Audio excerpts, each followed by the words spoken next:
Friday Hoops Fest coming up next. It's the Boston Celtics going up against the Orlando Magic. And now we send you out to Kevin Harlan and the rest of the 2K crew. I'll see you at the half.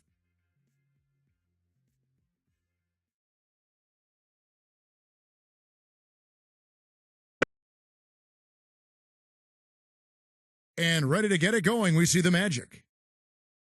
Welcome to the NBA on 2K Sports. This is Kevin Harlan alongside Clark Kellogg and Steve Kerr with Doris Burke on our sideline. And now a quick check of our starting lineups for both teams. First for the Celtics, Smart is out there with White. And holding down the middle, a tremendously hard-working and versatile big man out of the Dominican Republic, Al Horford. Then there's Brown, and for Orlando. You know, a big part of why the Celtics dropped so much last season was they weren't very good on the road. Ended with a 14-27 record away from home, which was by far the lowest of any team in the East that made the playoffs.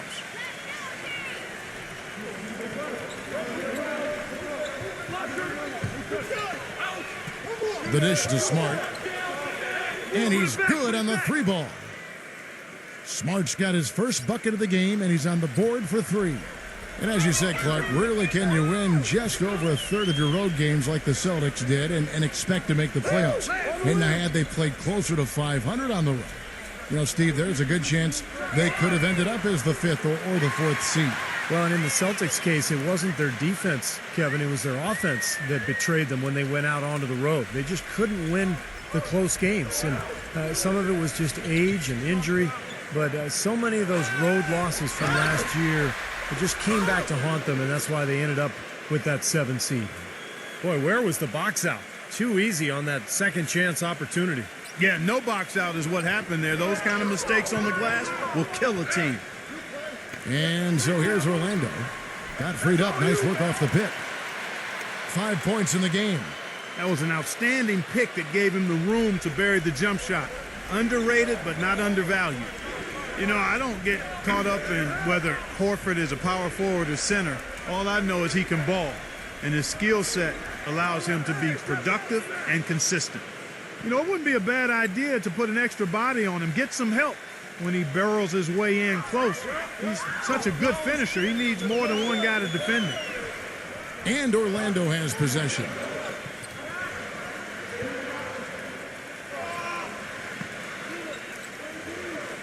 Six on the shot clock. It's hauled in by Brown.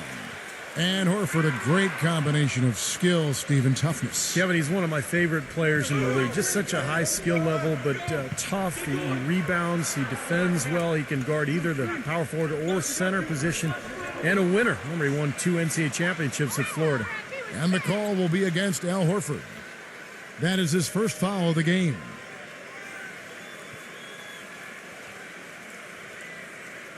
Orlando with the ball, trailing by 2.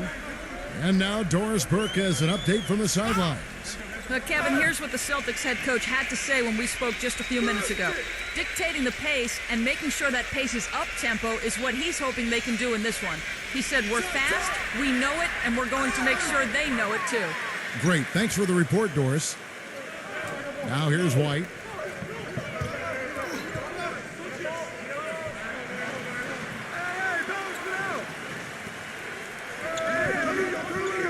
Pass to Brown. 6 to shoot. The feather touch on the finger roll. Beautiful. Brown's got his first points of the game. And they're nearly perfect from the floor early on. 4 of their first 5 shots they've drained. About 3 minutes gone here in the first quarter. Some nice ball movement by the Magic.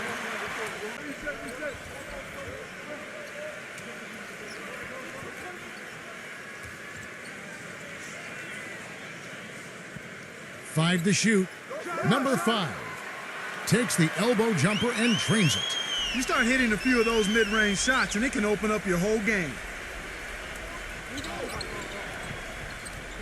Now here's Smart. He's got 5. Baseline. Feeds to White. And another basket for Boston. The Magic trail by 6. Guys, they're looking for a way to score here. Yeah, they've had a tough time getting the lid off the basket so far. Number 5. Up off the screen. Can't get the layup. Poor shooting from him this quarter. His shooting percentage advised guys to either get in position to take a charge or maybe just get out of the way. And you know what? He's like a tank when he's coming down the lane. Lay into him as hard as you can. You're not going to be able to knock him off balance.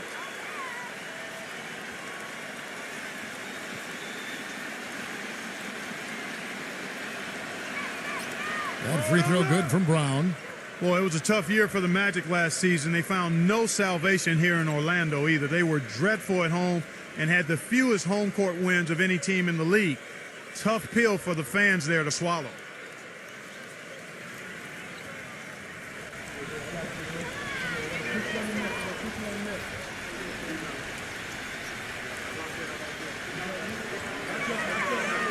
That one misses.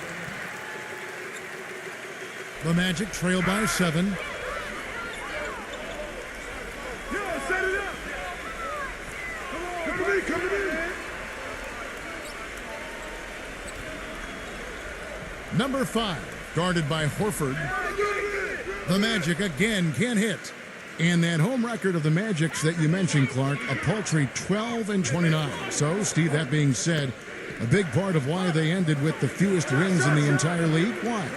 Well, I mean, if you can't defend your home court, good luck to you. But the big thing is just not enough talent. I mean, it's a team that is in full-blown rebuilding mode. And last year was kind of the initial season in that campaign, and it obviously showed. And Orlando has possession after the missed 3 from Smart. Here's Fultz. Rejected by Smart. Really good performance so far on the boards for this club. Boy, I like the way they've done a great job carving out space under the basket when the shots have gone up. Now here's Smart. 5 points in the game. And here's Brown outside, and that one's good. Brown's got 6 points. They're really struggling defensively, giving up too many easy buckets. And they've been on fire offensively as a result, Clark.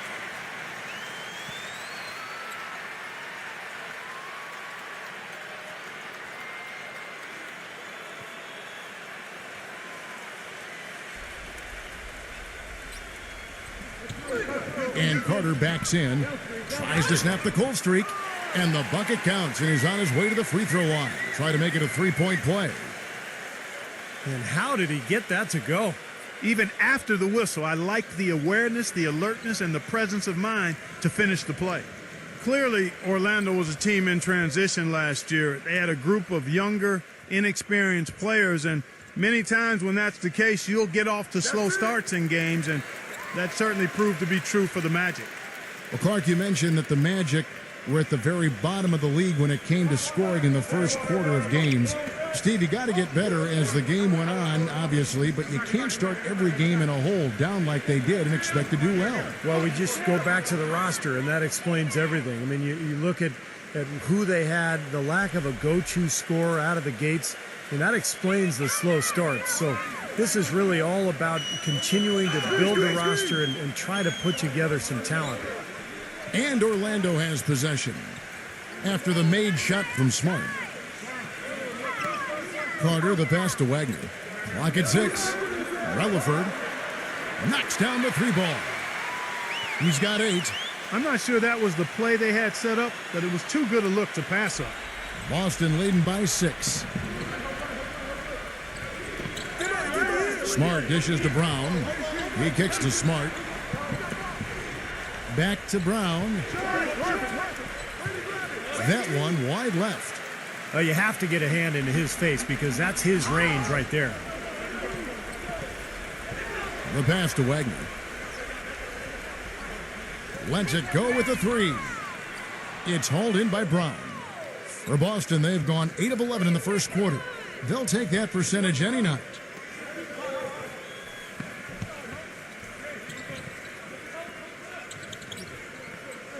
There's the feed to White.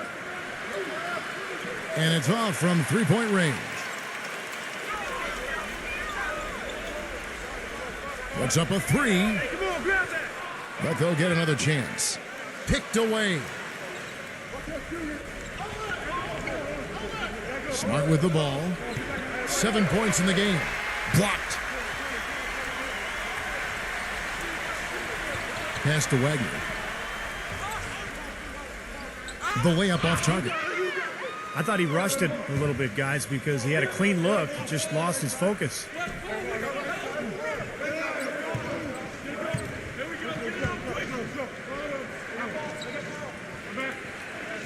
Picked by Horford. Shot clock at 6. Tatum buries it down low. And the Celtics lead by 8. Man, a pleasure to watch him work at that end of the floor. So Boston ends up going with a new group.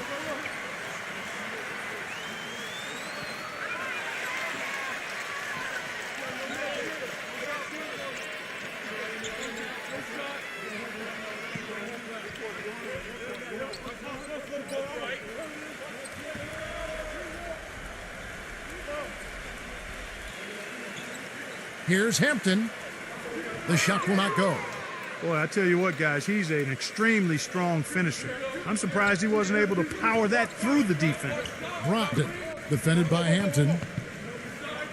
Number 30, bangs home the trifecta. Now, I'll tell you what, they've been a step slow here early on. I agree with you. I mean, they're allowing too many open shots. They seem a little sluggish to me. So it's Orlando now. 11-point game. He used that pick to get in close. Boy, the drive to the bucket was nice, but how about the finger roll finish? Beautiful.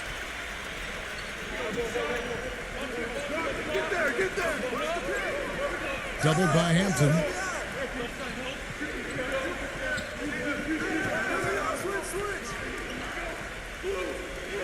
Six on the shot clock. Number 30 misses off the right iron. There's no getting around the simple fact that that's a shot he has to knock down. Shoots. They grab their own miss. Gets it to go. Another nice bucket down low. They've really been able to work the ball into the post effectively so far. Yeah, I think that could really set things up well the rest of the game. Pound the ball inside and let your perimeter players play off your bigs. That'll be Boston as it goes out of bounds. Celtics retain possession.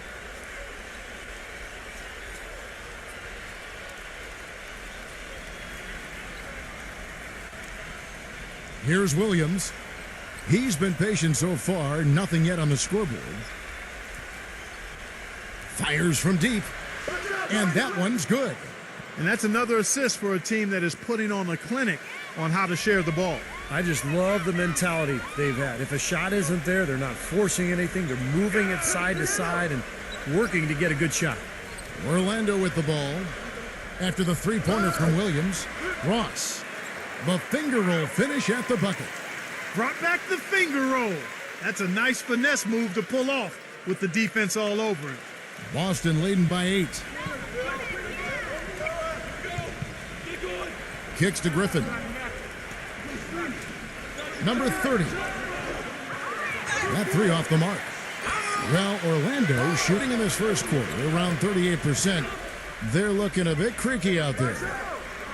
Again, the Magic score. Boston's gone 4-7 from three-point range so far in the first.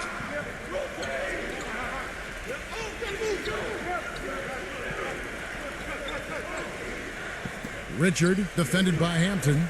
Here's Richard, and he banks in the layup. And the Celtics lead by 8. I don't know who was supposed to be on him there, but clearly a mistake by the defense. Harris outside. Green on Harris.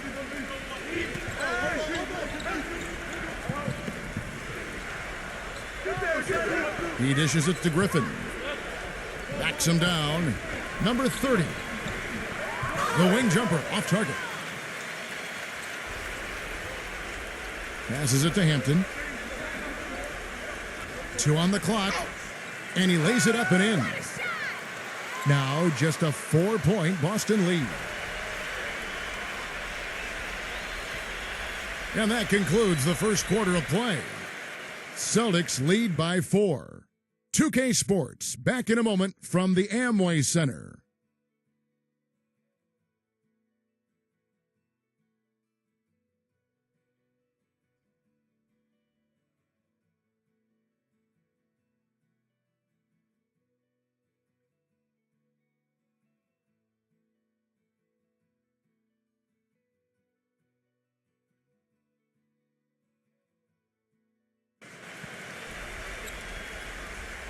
And now the second quarter just getting set to start. And a look at how the offensive approach has been going here so far for Boston. Well, I'll tell you what, they must have had a good shoot-around because they've been fantastic from long range so far, fellas.